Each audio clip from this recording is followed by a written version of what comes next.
Hello everyone, good evening to all of you. हम लोग आज फ्यूल चैप्टर पढ़ने चल रहे हैं। बहुत ही इम्पोर्टेंट टॉपिक है।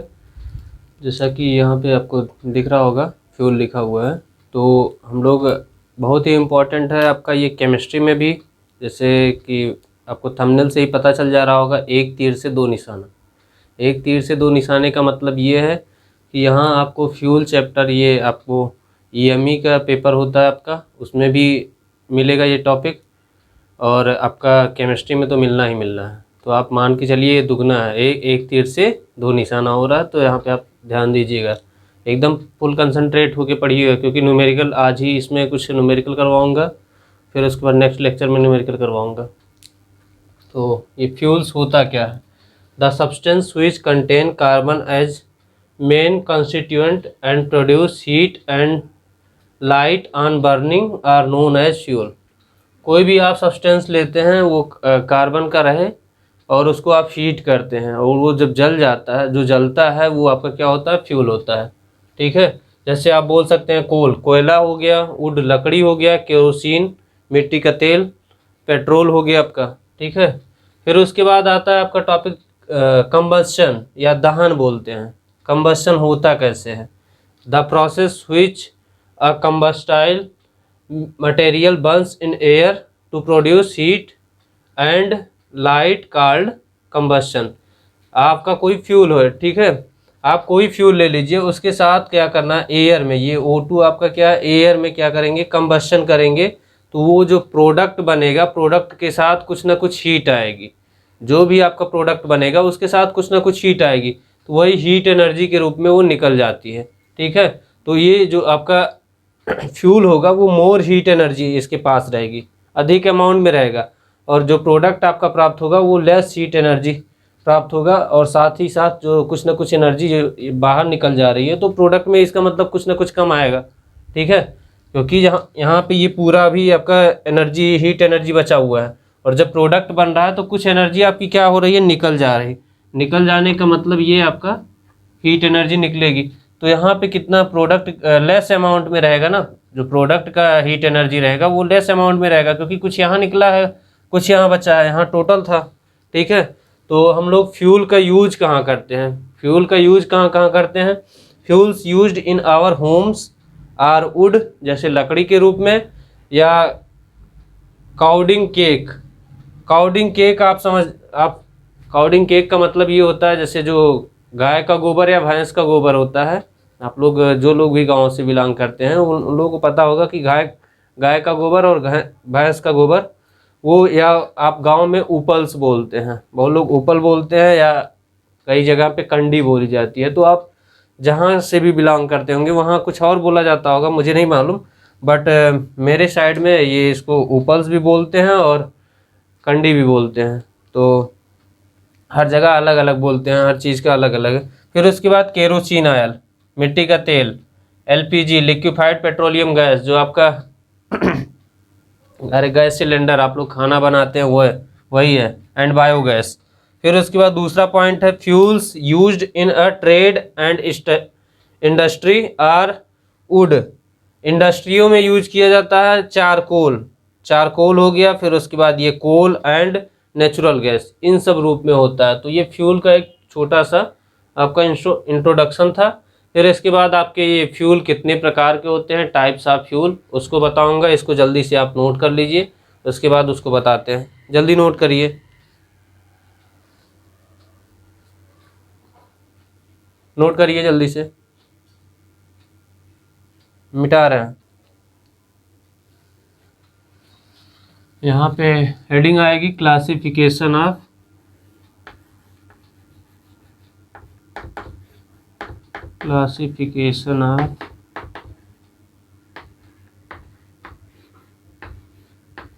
फ्यूल। फ्यूल्स की क्लासिफिकेशन या टाइप्स ऑफ फ्यूल कौन कौन से होते हैं? तो सबसे पहले आप यहाँ 3 पार्ट में लिखेंगे।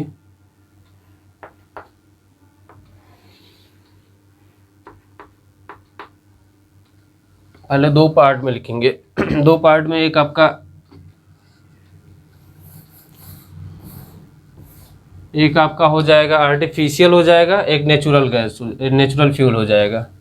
तो यहाँ पे एक नेचुरल फ्यूल लिखिए, नेचुरल फ्यूल। इस साइड में आप लिखिए आर्टिफिशियल।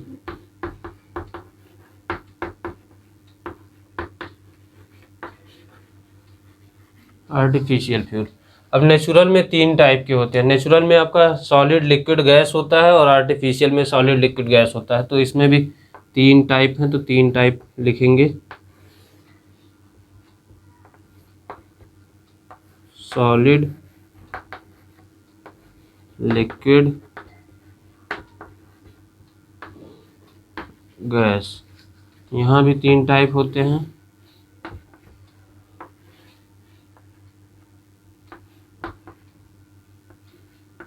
Solid, liquid, gas. अब यहाँ देखिए नेचुरल फ्यूल में कौन कौन, सॉलिड के केस में कौन कौन सा होगा, और फिर उसके बाद लिक्विड के केस में कौन कौन सा होगा, और फिर गैस के केस में कौन कौन सा होगा। तो ये सॉलिड के केस में ये क्या हो जाएगा, वुड हो जाएगा। फिर उसके बाद कोल हो जाएगा। देखिए सॉलिड के केस में क्या हो जाएगा, वुड हो जाएगा, कोल हो जाएगा। फिर उसके बाद लिग्नाइट, लिग्नाइट हो जाएगा। ठीक है। लिक्विड के केस में क्या हो जाएगा, लिक्विड के केस में आप सीधे लिखेंगे crude oil, CRUID, crude oil. ठीक है।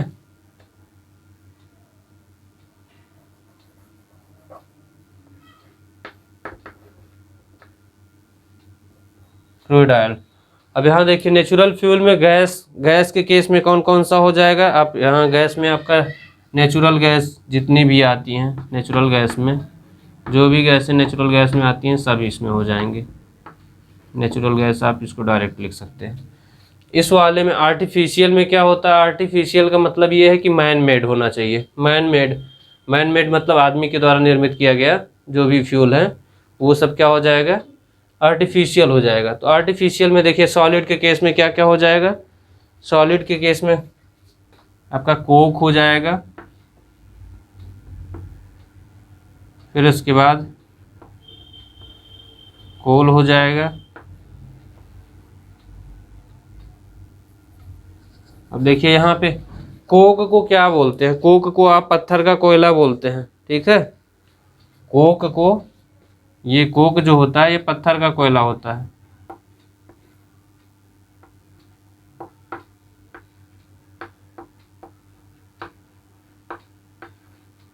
और ये जो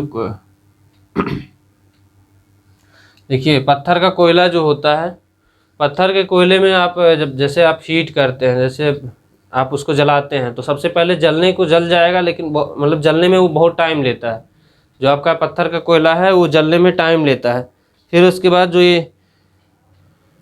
ये वाला कोयला है, ये जैसे आप कंपेयर करेंगे पत्थर का कोयला, एक ये कोयला खदान वाला कोयला हो गया, ये भी खदान, दोनों पत्थर का कोयला भी, ये भी दोनों खदान का कोयला है। और एक आपका लकड़ी का कोयला होता है, उसको चारकोल बोलते हैं।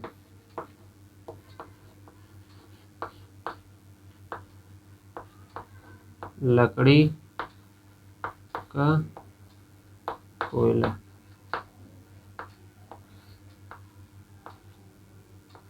ठंडियों में आप लोग क्या करते हैं, हम लोग क्या करते हैं, जो लकड़ी का कोयला, जैसे ये कोक जो होता है वो जल्दी जलता नहीं है, और एक बार जब जल जाता है तो जल्दी बंद नहीं होता है। तो क्या होता है कि हम लोग इसको जलाने में बहुत मतलब कठिनाई होती है कोक वाले को।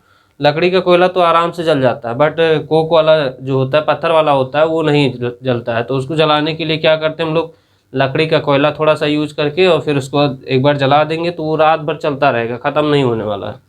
जब तक आप उसको खुद ना उसमें पानी डाल दीजिए तब तक वो चलता रहेगा। तो ये आर्टिफिशियल में ये आ गया। फिर लिक्विड के केस में कौन सा हो जाएगा, लिक्विड के केस में आपका केरोसिन है, डीजल है, पेट्रोल है। केरोसिन, केरोसिन मतलब मिट्टी का तेल, डीजल है, पेट्रोल है, फिर इसके बाद तारकोल। तारकोल नाम सुने होंगे आप लोग। तारकोल जो होता है वो डामर बोलते हैं ना उसको, जो सड़क पे जब सड़क का निर्माण होता है तो वो ब्लैक कलर का जो उसमें एक भट्टी में उसको गर्म करते हैं तो वो वही तारकोल होता है, उसको डामर बोलते हैं। फिर इसके बाद गैस में देखिए, ये सॉलिड हो गया, लिक्विड हो गया, गैस हो गया। गैस में क्या करना है, गैस वाले में ये ऑयल गैस या coal gas, oil gas, coal gas और ये बायोगैस। ठीक है। ऑयल गैस में क्या हो जाएगा, देखिए ये ऑयल गैस जो आपका है, आप कोई भी आप ऑयल अगर आप हीट करते हैं तो उसमें जो गैस निकलता है, अभी आप ऐसे ही सरसों का देख लीजिए। सरसों का आप जब खाना बनाने चलते हैं ना तो आप हीट करिए, नीचे से आप कुकर में हीट करेंगे तो हीट करने पे क्या आता है, आपके आंखों में लगने लगते हैं, तो उसमें भी वो जो गैस निकलती है वो क्या होता है, ऑयल गैस होता है। कोल गैस ऐसे ही है, जब आप कोयला को हीट करते हैं तब उसमें से जो आपको मतलब आपकी आंखों को परेशान करती है, या मतलब जो धुआं निकलता है, तो जो उसमें धुआं निकलता है वो भी आपकी आंखों को भी और शरीर को भी नुकसान करता है, तो वो क्या है, वो सब गैस कोल गैस है। ठीक है। तो ये इस तरह क्लासिफिकेशन ऑफ फ्यूल हो गया। ये नेचुरल फ्यूल हो गया, एक आर्टिफिशियल फ्यूल हो गया। नेचुरल में सॉलिड लिक्विड गैस हो गया और आर्टिफिशियल में सॉलिड लिक्विड गैस हो गया। इन दोनों पोर्शन को आप नोट कर लीजिए। इसके बाद हम लोग कैरेक्टरिस्टिक बताएंगे फ्यूल के, गुड फ्यूल, अच्छे फ्यूल के कैरेक्टरिस्टिक क्या होते हैं उसको बातचीत करेंगे। इसको जल्दी से नोट कर लीजिए।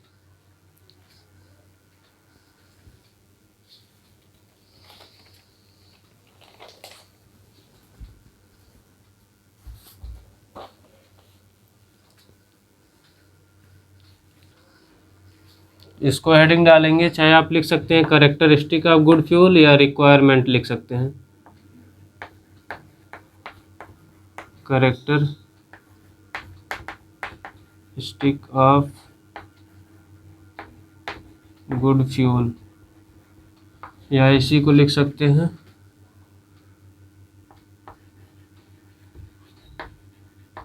रिक्वायरमेंट।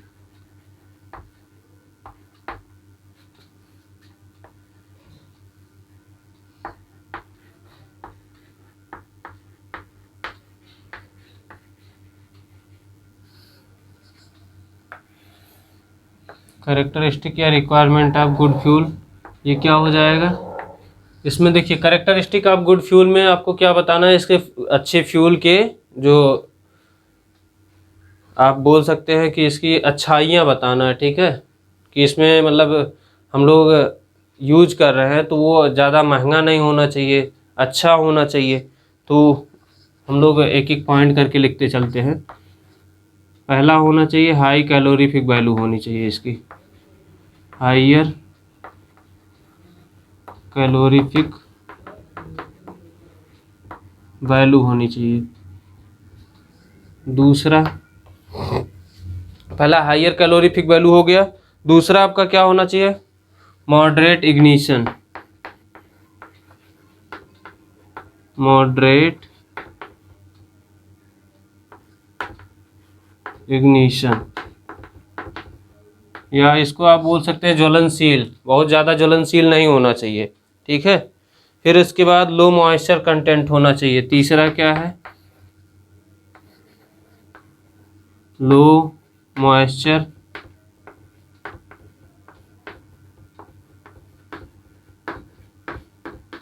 कंटेंट होना चाहिए, या आप बोल सकते हैं नमी की कमी होनी चाहिए, निम्न मात्रा में, कम मात्रा में इसकी नमी होनी चाहिए जो। फिर उसके बाद चौथा, तीन तो आपका ये हो गया। चौथा क्या होना चाहिए, इसका जो प्राइस होनी चाहिए वो कम होना चाहिए, या आप बोल सकते हैं लो कॉस्ट या लो वैल्यू बोल सकते हैं, लो कॉस्ट।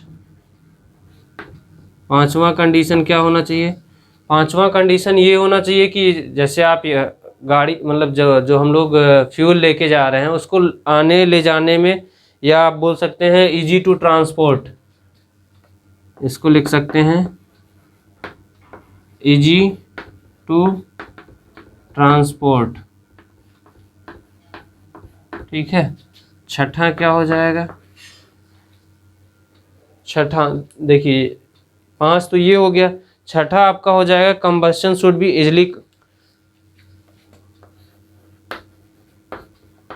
कंबस्शन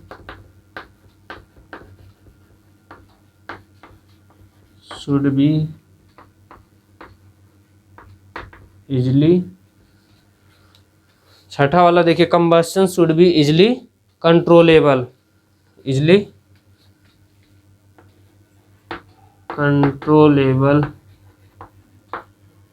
होना चाहिए, ठीक है। तो ये टोटल कितने हो गए, 6 हो गए, ठीक है।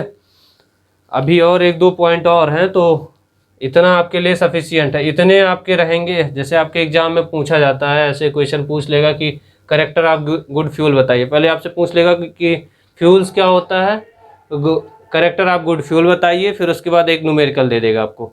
तो ये चीज़ आप पहले फ्यूल के बारे में डिफाइन करेंगे थोड़ा सा, जो इसके पहले मैंने बताया फ्यूल को बताएंगे, फिर उसके बाद क्या करेंगे, करेक्टर ऑफ गुड फ्यूल के बारे में लिखेंगे, इतना बता देंगे, वो समझ जाएगा टीचर कि हाँ बच्चे को आ रहा है। तो इसको जल्दी से नोट करिए, इसके बाद आपको आगे बताते हैं। नोट करिए जल्दी। देखिए कैलोरीफिक वैल्यू, उसमें मान क्या होता है, ये आपके पेपर में क्वेश्चन पूछा जाता रहता है, लगातार आता रहता है आपके पेपर में। तो कैलोरीफिक वैल्यू क्या होती है, the amount of heat liberated when 1 unit of mass. ये ध्यान दीजिएगा, जब भी आपसे उसमें लिखेंगे, आप जब भी डिफिनीशन लिखेंगे तो ये ध्यान दीजिएगा, 1 unit mass or volume of a fuel is burnt completely is called calorific value of a coal. या दूसरे शब्दों में बोला जाए, the fuel whose small amount of produce more heat. जो फ्यूल आपका है वो अधिक अमाउंट में हीट प्रोड्यूस करेगा। Energy has high calorific value. On the other hand the fuel whose large amount, small amount था तो ये क्या हो रहा था, मोर एनर्जी क्या हो रहा था, कैलोरीफिक वैल्यू ज्ञात हो रही थी। और इसमें क्या होगा, जब फ्यूल की अमाउंट अधिक होगी और वो कितना क्या करेगा, लेस अमाउंट में वो क्या करेगा, प्रोड्यूस करेगा। क्योंकि अभी मैंने इसके पहले जब ये रिएक्शन ऐसे करके लिखा था ना, यहाँ फ्यूल लिखा था ऐसे, और प्लस ये O2 लिखा था, और यहाँ कंबस्शन लिखा हुआ था, कंबस्शन लिखा था। फिर यहाँ पे क्या आया था आपका, प्रोडक्ट आया था। इसके पहले देखे होंगे, प्रोडक्ट प्लस यहाँ क्या था, हीट एनर्जी था। ये ऐसे करके था। तो ये मैं पहले आपको बता रहा था कि ये क्या था आपका, अधिक अमाउंट में था, प्रोडक्ट में आपको क्या मिल रहा था, कम अमाउंट में मिल रहा था। तो वही सेम यहाँ डिफिनीशन वही चीज़ बता रहा है कि the fuel whose small amount produces more heat, energy has high calorific value. On the other hand the fuel whose large amount produces less heat, energy has low calorific value. क्योंकि यहाँ पे हम लोग अधिक अमाउंट में fuel दे रहे थे तो यहाँ लेस एनर्जी आ रही थी, लेस हीट एनर्जी मिल रही थी। तो वही अभी हम लोग कम अमाउंट में देंगे तो ये ज़्यादा एनर्जी आपको मिलेगा, तो वहाँ पे वो हाई कैलोरीफिक वैल्यू नहीं होगी, वहाँ पे क्या हो जाएगा, लो कैलोरीफिक वैल्यू। अगर मिनिमम अमाउंट में आप दे रहे हैं, ठीक है, मिनिमम अमाउंट में दे रहे हैं तो वहाँ पे हाई कैलोरीफिक वैल्यू, और मैक्सिमम अमाउंट में आप अगर फ्यूल दे रहे हैं तो वो क्या हो जाएगा, कितना अमाउंट में वो क्या करेगा, हीट प्रोड्यूस करेगा, लो कैलोरीफिक वैल्यू, ठीक है। लार्ज अमाउंट में ही लो कैलोरीफिक वैल्यू होगी, और मिनिमम अमाउंट में क्या करेगा, हाई कैलोरीफिक वैल्यू आएगी। तो इसके बाद यहाँ पे आपका ये सिस्टम दिया हुआ है कि इस सिस्टम में, सीजीएस सिस्टम में इसकी यूनिट क्या होती है, सॉलिड फ्यूल या लिक्विड फ्यूल के लिए क्या होता है, और गैसियस फ्यूल के लिए क्या होता है। तो सीजीएस में देखिए, सीजीएस में क्या होता है, सीजीएस में सॉलिड और लिक्विड के लिए कैलोरी पर ग्राम होता है, गैसियस फ्यूल के लिए क्या हो जाएगा, कैलोरी पर सेंटीमीटर क्यूब। फिर इसके बाद एमकेएस में, एमकेएस पद्धति में क्या होगा, किलो कैलोरी पर किलोग्राम, किलो कैलोरी पर किलोग्राम। और यहाँ क्या हो जाएगा, जहाँ मीटर था, सेंटीमीटर क्यूब था, वहाँ मीटर क्यूब हो जाएगा, जहाँ कैलोरी था वहाँ किलो कैलोरी हो जाएगा, ठीक है। फिर इसके बाद ये BTHU का मतलब ब्रिटिश थर्मल यूनिट। ये सिस्टम ब्रिटिश थर्मल यूनिट में सॉलिड और लिक्विड के केस में क्या हो जाएगा, ब्रिटिश थर्मल यूनिट लिखिए या एलबी लिखेंगे, एलबी का मतलब पाउंड। फिर गैसियस फ्यूल में क्या हो जाएगा, ब्रिटिश थर्मल यूनिट या फीट क्यूब। ठीक है, तो ये इतनी चीज़ें हैं कैलोरीफिक वैल्यू और उससे रिलेटेड यूनिट। तो इसको आप अच्छे से रीड कर लीजिएगा, नोट कर लीजिए। इसके बाद आपको यूनिट बता रहा हूँ, यूनिट में मतलब किसकी वैल्यू कितना होती है। अभी कुछ वैल्यूज़ हैं, उसको वैल्यूज़ आपको बताऊँगा, तो इसको पहले जल्दी से नोट कर लीजिए।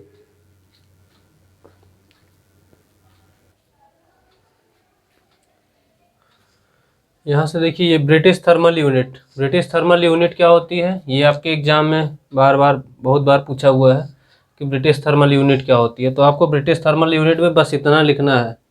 इतना लिखने का मतलब आपको लिखना है, British thermal unit is a quantity heat required to raise the temperature of 1 pound of water through 1 degree Fahrenheit. 1 degree Fahrenheit के थ्रू क्या करना है, वाटर की 1 पाउंड जो 1 पाउंड वाटर का जो टेम्परेचर होगा, जितना रेज करेगा या बढ़ेगा वहाँ तक, वो क्या होती है आपकी ब्रिटिश थर्मल यूनिट।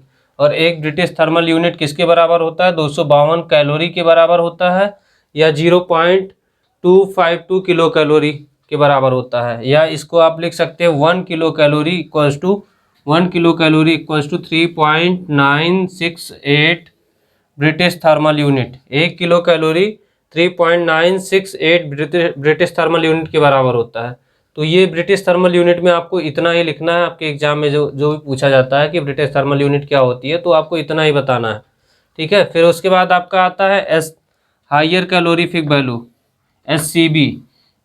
इस टॉपिक से ये SCB और LCB ये आपका इतना इंपॉर्टेंट टॉपिक है, बिना इसके आप कोई न्यूमेरिकल नहीं लगा सकते। बिना इसको जाने आप कोई न्यूमेरिकल नहीं लगा सकते हैं, क्योंकि SCB निकालेंगे आपसे। एग्जाम में SCB पूछता है कि हाइयर कैलोरीफिक वैल्यू, या फिर आपसे पूछता है कि नेट ग्रास कैलोरीफिक वैल्यू। तो ये चाहे आप SCB बोलिए या GCB बोलिए, दोनों लिखा रहता है। और जो LCB होता है वो आपका लोअर कैलोरीफिक वैल्यू, या उसको बोलते हैं नेट कैलोरीफिक वैल्यू। तो ये दोनों आपको अच्छे से ध्यान देना है। जो ये बताने चल रहा हूँ इसको आप अच्छे से करिएगा, क्योंकि यहाँ से न्यूमेरिकल आता है। यहाँ से आपको न्यूमेरिकल पूछता है कि ये SCB के लिए आप न्यूमेरिकल लगाइए। अभी एक डूलंग मेथड आएगा, एक आपका बॉम्ब कैलोरीमीटर। तो बॉम्ब कैलोरीमीटर के लिए भी SCB और GCB पूछा जाता है, और LCB और नेट कैलोरीफिक वैल्यू तो पूछा जाता है। तो पहले हम लोग SCB पढ़ने चल रहे हैं। हाइयर कैलोरीफिक वैल्यू क्या होती है, when the product of combustion are condensed to room temperature, the latent heat of condensation of steam is also included in the measured heat. जो लेटेंट हीट ऑफ स्टीम या भाप की जो गुप्त उष्मा दी रहती है, वहाँ भाप की गुप्त उष्मा 587 कैलोरी पर ग्राम होता है ना, 587 होता है ना, 587 होता है। तो आपको कभी कभी 587 की जगह में क्वेश्चन पेपर में जब आपको क्वेश्चन पूछेगा तो उसमें कभी कभी 600 दिया रहता है। तो जितना आपको एग्जाम में दिया रहेगा क्वेश्चन पेपर में, आपको वही करना है। ये नहीं अपने मन से आपको दिया 600 क्वेश्चन पेपर में, आप 587 रख के आंसर ले आएंगे, तो आपका गलत हो जाएगा। क्योंकि वहाँ टीचर आपको चेक करता है कि आप फुल कंसंट्रेट हैं यहाँ पे या नहीं है, एग्जाम में फुल कंसंट्रेट हैं या नहीं है। तो वो इसीलिए वहाँ पे वैल्यू अलग दे देता है, और आप एक ही रट के आए हैं कि हाँ 587 होता है, 587 करके चले आए हैं। तो 587 आपको जब वहाँ क्वेश्चन पेपर में नहीं दिया रहेगा कि इसकी गुप्त उष्मा इतनी होती है या लेटेंट हीट इतना होता है, तब आपको 587 पुट करना है। या उसमें अगर 587 दिया है तो 587 तब पुट करना है। नहीं तो जो क्वेश्चन में दिया रहेगा उसको आपको वही लिखना है, अलग कुछ अपना दिमाग मत लगाने लगिएगा। ठीक है, या इसी को देखिए, हायर कैलोरीफिक वैल्यू को एक दूसरे शब्दों में भी बोल सकते हैं। Hence the total amount of heat liberated when unit mass or volume of the fuel is burned completely and product of combustion are cooled to room temperature is called SCB।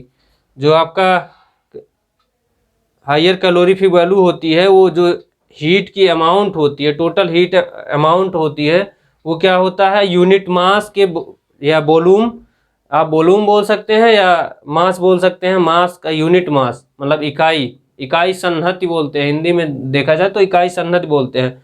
तो वो क्या करता है, जो आपका फ्यूल होता है वो कम्प्लीटली बर्न हो जाता है या जल जाता है या दहन हो जाता है, ठीक है।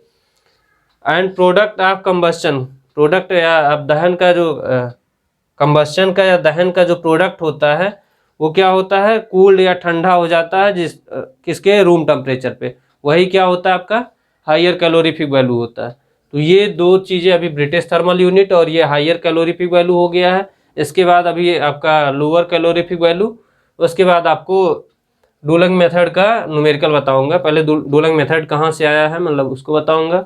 डुलंग मेथड आपका थियोरेटिकल कैलकुलेशन है, तो उसका कहीं डेरिवेशन नहीं है, बट जो है उसमें उसको आपको मैं बताता हूँ। तो इसको पहले जल्दी से नोट कर लीजिए, इसके बाद इसको मिटा दे रहा हूँ, जल्दी से नोट करिए।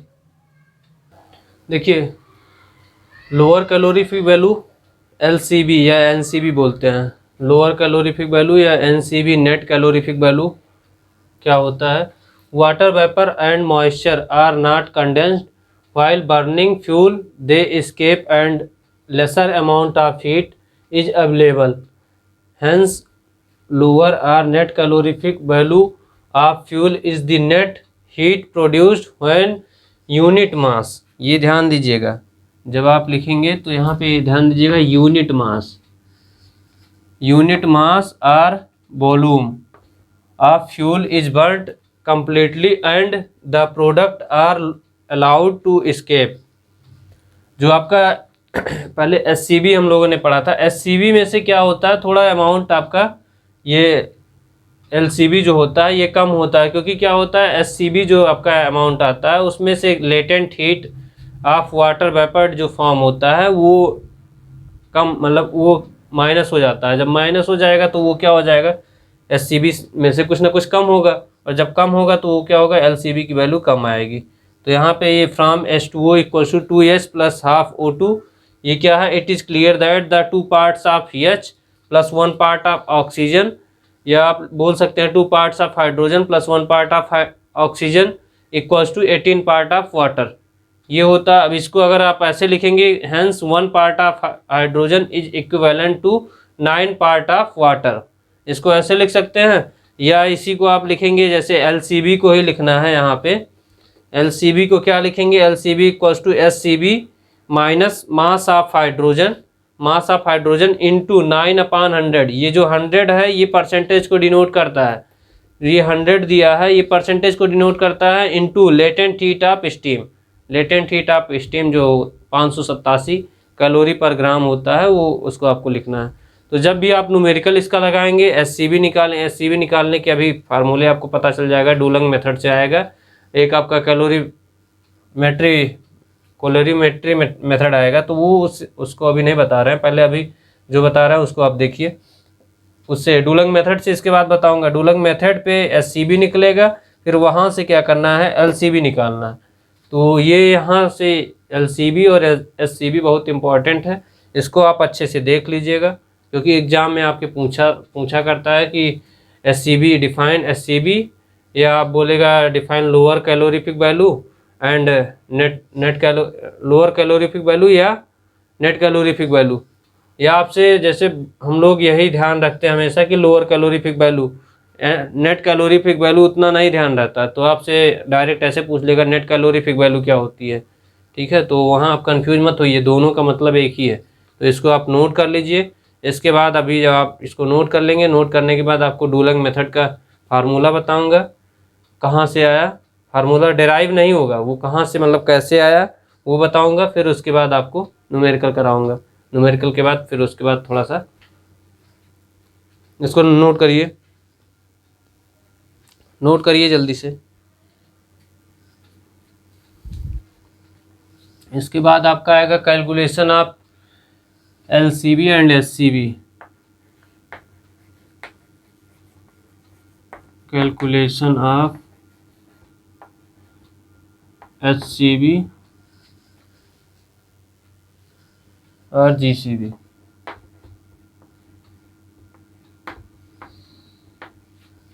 ठीक है, कैलकुलेशन ऑफ SCV और GCV, या आप इसको grass calorific,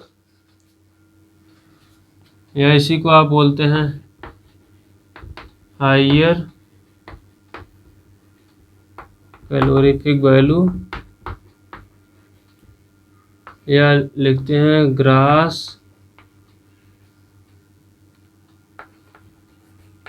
calorific value,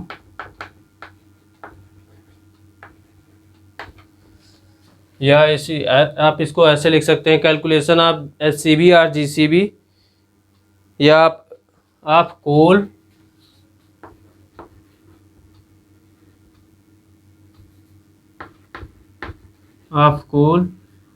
bye ultimate method.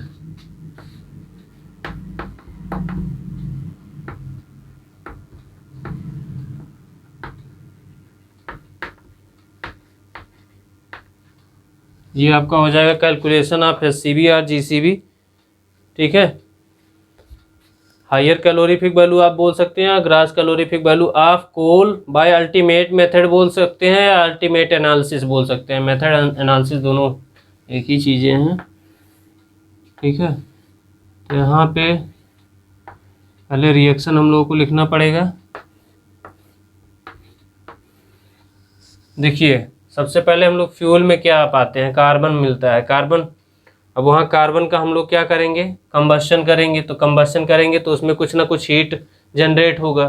तो वहाँ पे हम लोग लिख रहे हैं यहाँ पे, जैसे कार्बन C+O2 CO2 प्लस 8080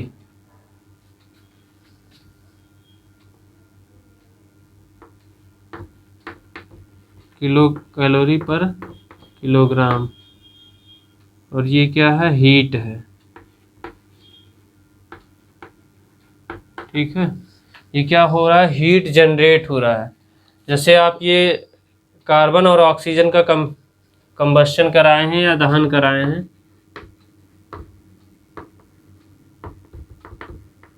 तो ये क्या हुआ, 8080 क्या मिला आपको, कैलोरी पर किलोग्राम, ये हीट मिला है आपको। ठीक है, फिर ऐसे ही ये इसको आप बोलते हैं कंप्लीट कंबस्शन, कंप्लीट कंबस्शन।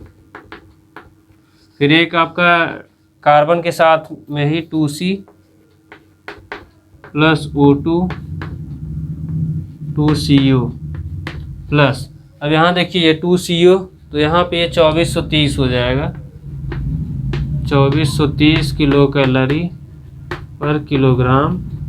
ये भी हीट है, बट यहाँ पे देखिए इस केस में देखिए सेम रिएक्शन है, लेकिन ये इनकम्प्लीट कंबस्शन है, क्योंकि आप देख रहे हैं कार्बन यहाँ कार्बन का अमाउंट बढ़ा दिया गया, उसके बावजूद इसका क्या हो रहा है, वैल्यू कम आ रही है।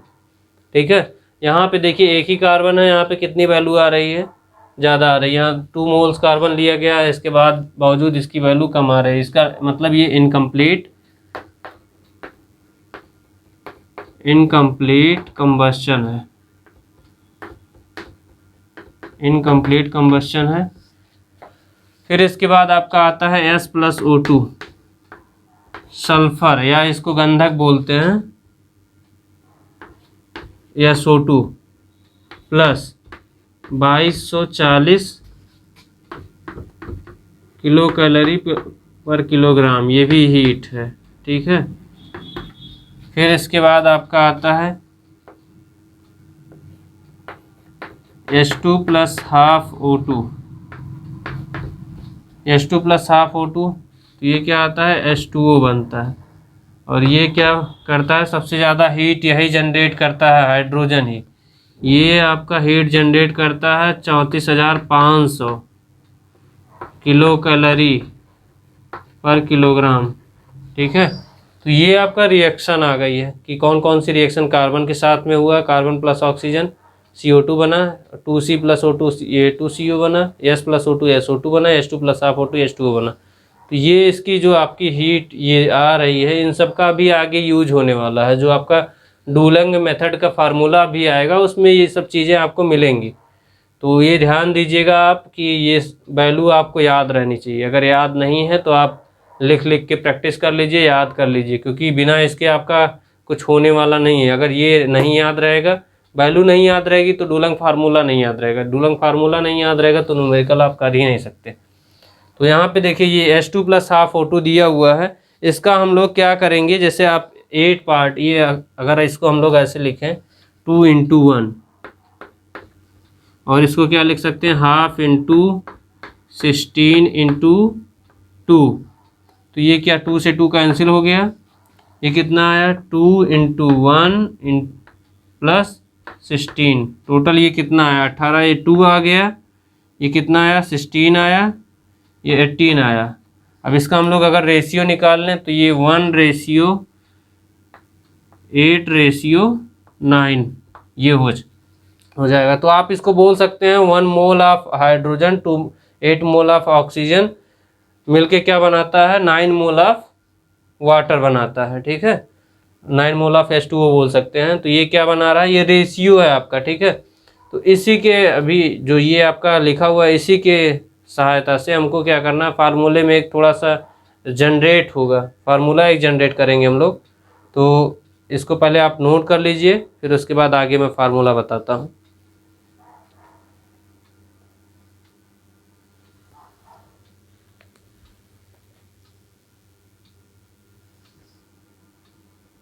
नोट करिए जल्दी से।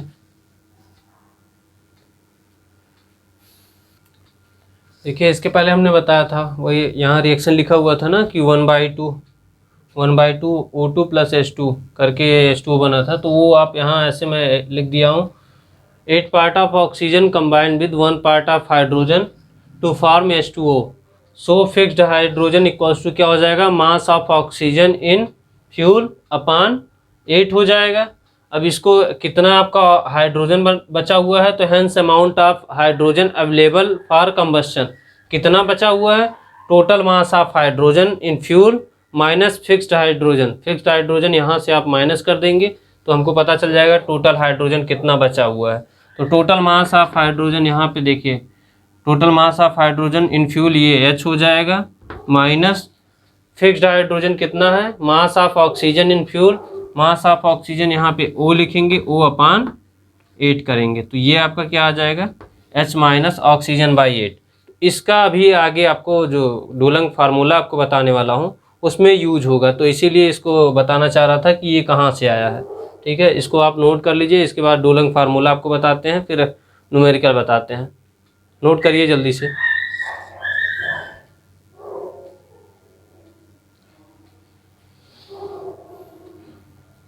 देखिए डुलंग्स फार्मूला,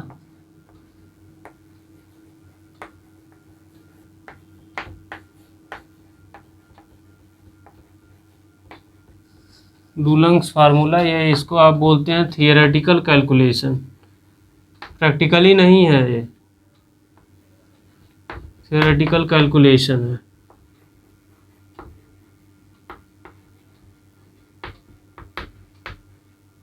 जो हमने अभी पहले ही बताया है वही चीज़ यहाँ फिर से लिखना पड़ेगा। ठीक है, डुलंग्स फार्मूले में क्या करना है आपको, फार्मूला आपका है SCB इक्वल्स टू, या फार्मूले के पहले जैसे हमने यहाँ पहले ही लिखा था amount of hydrogen available for combustion, तो आप लिख सकते हैं amount of hydrogen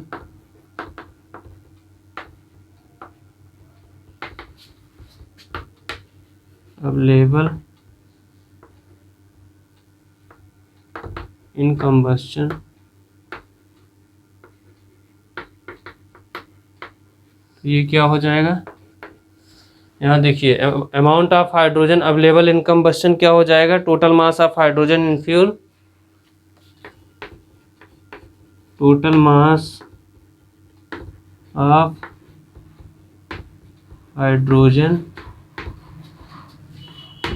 in fuel minus fixed hydrogen.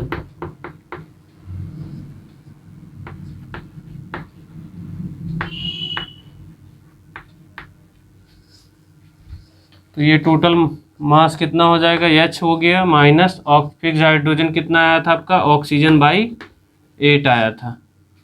तो ये हो गया। अब यहाँ पे फार्मूला आप क्या पढ़ेंगे, SCB इक्वल्स टू क्या है, फार्मूला आपका है SCB या या GCB बोलते हैं इसको, SCB और GCB इक्वल्स टू 1/100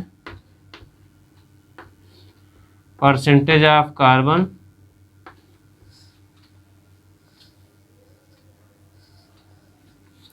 या आप ऐसे लिखिए 8080 percentage of carbon plus 34,500 H minus oxygen by 8, यहाँ परसेंटेज ना लिखिए, यहाँ ऐसे ही कार्बन ही केवल लिखिए, प्लस 2240 इंटू सल्फर। ये क्या है, किलो कैलोरी पर किलोग्राम। ठीक है, ये डूलंग फार्मूला है।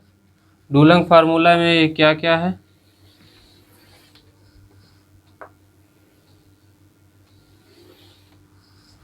SCB और GCB इक्वल्स टू 1/100 8080, ये परसेंटेज ऑफ कार्बन। परसेंटेज यहाँ इसलिए नहीं लिखा गया क्योंकि यहाँ हमने ऑलरेडी 100 से डिवाइड कर दिया। 100 से डिवाइड करने पे ये परसेंटेज अपने आप हट जाएगा। तो जब यहाँ 1/100 नहीं लिखेंगे तो यहाँ परसेंटेज ऑफ कार्बन लिखा जाएगा, plus 34,500 H minus oxygen by 8। H minus oxygen by 8 इसका मतलब ये क्या है, amount of hydrogen available in combustion. ठीक है, ये हो गया। प्लस के बाद यहाँ पे क्या हो जाएगा, 2240 इंटू या 2240 आप बोल सकते हैं, इंटू सल्फर, किलो कैलोरी पर किलोग्राम। ये पूरी टोटल वैल्यू किलो कैलोरी पर किलोग्राम में आएगा। ठीक है, तो इसको आप फार्मूला देख लिए। अब आपको न्यूमेरिकल लगवा दे रहा हूँ, न्यूमेरिकल से आपको क्लियर हो जाएगा। ठीक है, इसको जल्दी से नोट करिए।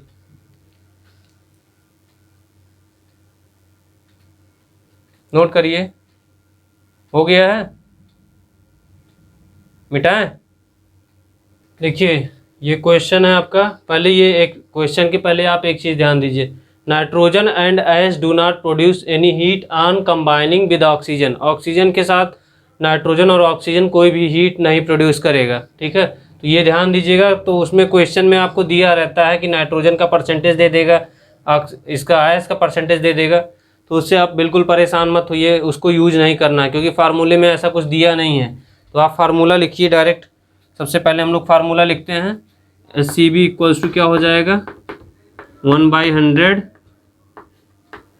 8080 into carbon plus 34,500 H minus oxygen by 8 plus 2240 into sulphur. Total ये किलो कैलोरी पर किलोग्राम। ठीक है, अब यहाँ देखिए 1/100 हो गया। यहाँ percentage of carbon, percentage of carbon कितना दिया है, 80 दिया। अब यहाँ परसेंटेज नहीं लिखेंगे क्योंकि यहाँ हम लोग ऑलरेडी 100 से डिवाइड कर दे रहे हैं। तो यहाँ डायरेक्ट आप सी की वैल्यू रखिए। ये परसेंट 80 दिया है, 80 इंटू 80 हो गया, प्लस 34,500। एच कितना दिया हुआ है, H 7% दिया है, माइनस ऑक्सीजन कितना दिया है, 3 दिया है, बाई 8 प्लस 2240 गुणे परसेंटेज ऑफ यस कितना दिया हुआ है, 3.5 दिया है, 3.5 हो गया। फिर इसके बाद आपको क्या करना है, ये बस मल्टीप्लाई करिए, 1/100 हो गया, 8000 ये इसको करेंगे तो ये क्या हो जाएगा, 64,64,00 प्लस 34,500, 7 8 56 माइनस 3 53/8, 53/8 प्लस 2240 गुणे 3.5। ठीक है, अब इसको सॉल्व करेंगे। ये हो गया 64, सेम इसको ऐसे लिख देंगे। इसको मल्टीप्लाई करके मैं डायरेक्ट आंसर लिख दे रहा हूँ क्योंकि मुझे वैल्यू इसकी पता है कि इसकी वैल्यू कितनी आनी है। ये 22,856 865.25, ये पूरा, ये इसको सॉल्व करने के बाद ये आएगा ये वैल्यू। और यहाँ पे ये 64,64,00 प्लस इसकी वैल्यू हो जाएगी, मल्टीप्लाई करेंगे तो ये इसका आ जाएगा आपका 7840 आएगा, 7840 आया। ठीक है, अब यहाँ 1/100 लिखिए, पहले 1/100। अब टोटल इसको सॉल्व करेंगे, टोटल सॉल्व करने के बाद ये कितना आ जाएगा, इसको सॉल्व करेंगे, सॉल्व करने के बाद 100 से डिवाइड करेंगे, तो सॉल्व करके ये टोटल आएगा आपका 88/28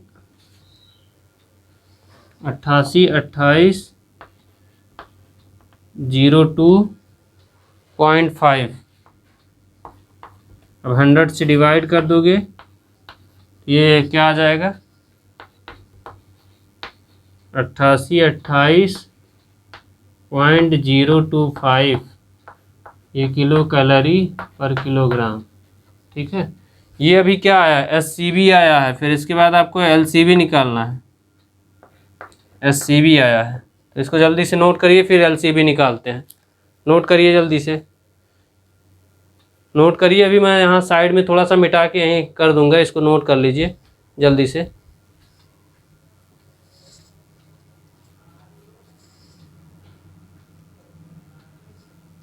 हो गया, ठीक है, मैं आगे यहीं मिटा दे रहा हूँ, थोड़ा सा जगह की ज़रूरत है, ज़्यादा नहीं।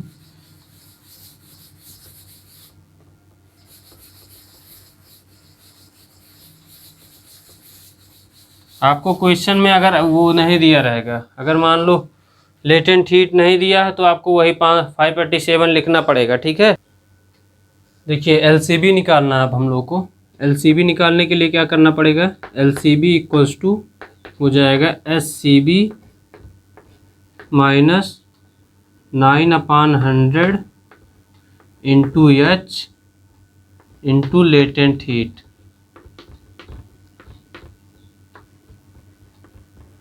अब यहाँ पे SCB की वैल्यू क्या है आपकी, 88.025 माइनस 9/100। अब यहाँ देखिए परसेंटेज ऑफ H कितना दिया हुआ है, 7 दिया हुआ, इंटू लेटेंट हीट 587। अब इसको सॉल्व करेंगे पूरा, ये पूरा सॉल्व करेंगे तो ये आपका आएगा पहले यहाँ 28.025 माइनस, इसको सॉल्व करने के बाद आपकी आएगी 369.81। ये पूरा सॉल्व करेंगे तो ये आएगा 369.81 आएगा। फिर इसके बाद इसको हम लोग माइनस करेंगे तो ये 84.58.215 आएगा। ये क्या आया, किलो कैलोरी पर किलोग्राम। ये आपका LCB आया है। ठीक है, तो ये आपका LCB आ गया है। अब देखिए इतना ही आपका, चाहे आप LCB बोलिए या इसी को कभी कभी पूछ लेता है नेट कैलोरीफिक वैल्यू, तो आप ध्यान दीजिएगा कि नेट कैलोरीफिक वैल्यू आप ही यही आपका LCB है। LCB ही नेट कैलोरीफिक वैल्यू बोला जाता है। तो आज के लिए इतना ही, और नेक्स्ट क्लास में आपको और भी जो न्यूमेरिकल बचे हुए हैं उसको कराएंगे। और जो भी आपके भाई या दोस्त जो भी हैं, जो लोग यहाँ तक नहीं पहुँच पा रहे हैं, तो उनको आप शेयर करके बुला लीजिए कि आ जाएं और ज्वाइन कर लें इसको। ठीक है, क्योंकि न्यूमेरिकल आपका यहाँ से आपका जो EME का पेपर है, यहीं से क्वेश्चन पूछा जाएगा। EME में भी आपके क्वेश्चन यहीं से पूछा जाएगा, और केमिस्ट्री का जो पेपर वो आएगा वो तो आएगा ही, तो दोनों का पेपर सेम ही आएगा। ठीक है, तो इसको ध्यान दीजिएगा। नेक्स्ट क्लास आपकी केवल न्यूमेरिकल की होगी, जितनी भी मतलब नेक्स्ट क्लास जो भी होगी, तो उसमें जितने इसके न्यूमेरिकल बचे हुए हैं डुलंग्स मेथड वाले, डुलंग्स वाले न्यूमेरिकल सब लगेंगे। उसके नेक्स्ट क्लास में आपको कैलोरीमेट्री का वो बताया जाएगा, प्रोसीजर कैसे होता है कैलोरीमेट्री का प्रोसीजर, फिर उसके बाद उससे रिलेटेड न्यूमेरिकल। उसी में एक कूलिंग करेक्शन भी है, कूलिंग करेक्शन भी बताया जाएगा। तो तब तक के लिए आप इसको अच्छे से पढ़ते रहिए और अपना प्रिपरेशन स्टार्ट रख के रहिए, एकदम यहाँ से लेके यहाँ तक आपको जाना है। ठीक है, लो लेवल से हाई लेवल तक जाना है, तो इसके लिए क्या करना पड़ेगा, खूब पढ़ना पड़ेगा और लिख लिख के प्रैक्टिस करिए। अगर आप लिख लिख के प्रैक्टिस करेंगे तो मुझे लगता है कि आपका सबसे अच्छा नंबर आने वाला है। जो लोग देख रहे हैं सबके लिए बोल रहा हूँ, लिख लिख के प्रैक्टिस करिए। ठीक है, क्योंकि मेरा एक्सपीरियंस है कि अगर आप लिखे रहेंगे तो आपको चीज़ें याद रहेंगी। ठीक है। अगर आप ऐसे रट के जाएंगे तो फिर रट्टाफिकेशन वाला वही काम होगा। तो ठीक है, आज के लिए इतना ही। धन्यवाद।